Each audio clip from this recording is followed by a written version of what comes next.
Okay mga kabihero, araw po ng linggo, nandito po tayo ngayon sa tabi ng Mega Mall. Ito po yung tinatawag na Mega Tower. So may susundin po tayong mga pasahero dito po sa building na ito. Apat na bus po kaming magkakasama rito at lahat po kami ay kompleto. Naririto na po kaming lahat bago po mag alas 6 dahil alas 6 po yung requested time of reporting ng pong ating mga pasahero. At sila po ay ating dadalahin doon po sa Quest Adventure Camp muli mga kabihero. So yan po yung ating unit, nasa pinakaunahan. Pinakauna po tayong dumating dito mga kabihero. So yan po ang pangalawang unit. Yan naman po ay minamaneho ni driver Julian Gulpe mga kabihero. Yan po ay isa ring papanot katulad ko.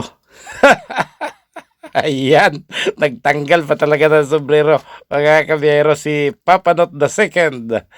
So ito pong pangatlong bus, yan naman po ay minamaneho ng isang taga Sorsogon, si Joel Dumasig. Ayan, so yung nakatalikod po ay driver po doon sa pang apat na bus, si Bibandor. So halos Bicolano po yung lahat ng kasamang driver dito. So yan po yung pangatlong bus.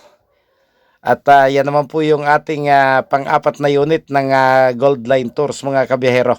Nakatambay nga lang po doon sa pangatlong bus yung driver na nagmamaneho nito.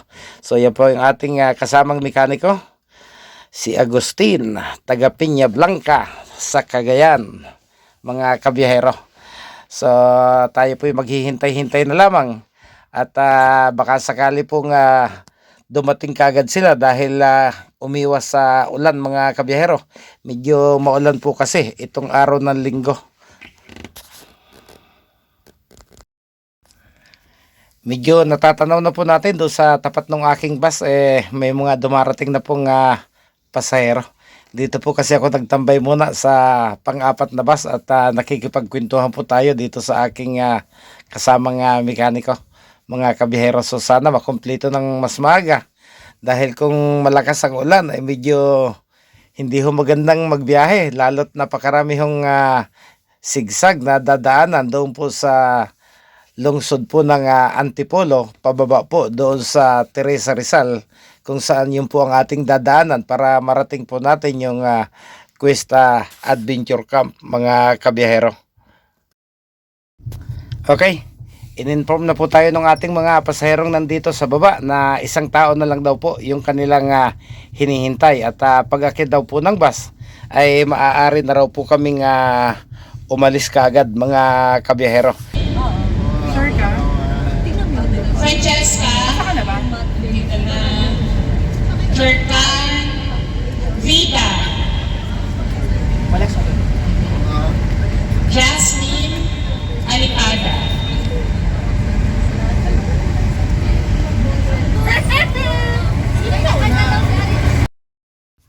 Okay, nauna pa yung nasa likuran natin. Mas nauna po silang makumpleto. Hindi pa ho tapos mag-roll call kung kumpleto na po kami mga kabiyero. Pero sa tingin ko susunod na po tayo doon sa isang bus na nauna. So yan po ating nasa harapan. Yan po yung EDSA mismo sa tapat po ng Mega Mall. Yan po yung ating gagamitin. At dire-diretso po tayo sa ilalim ng Ortegas sa may EDSA Shrine. Kakanan po tayo doon hanggang sa marating po natin yung kanto po ng Meralco Avenue at gagamitin po natin ay yung Ortegas Extension, dire-diretso po ng Cainta Junction hanggang doon po sa may Tikling sa lungsod po ng Taytay. At mula po sa Taytay ay yun na po yung ating gagamitin papaakyat po ng lungsod ng Antipolo mga kabiyahero.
Okay, mga kabihera, sa oras po na alas 8:20 ay narating na po natin itong Cuesta Adventure Camp. So hanggang dito na lang po muna tayo ulit. Hanggang sa susunod po ulit na mga biyahe ko, mga kabihero. Salamat.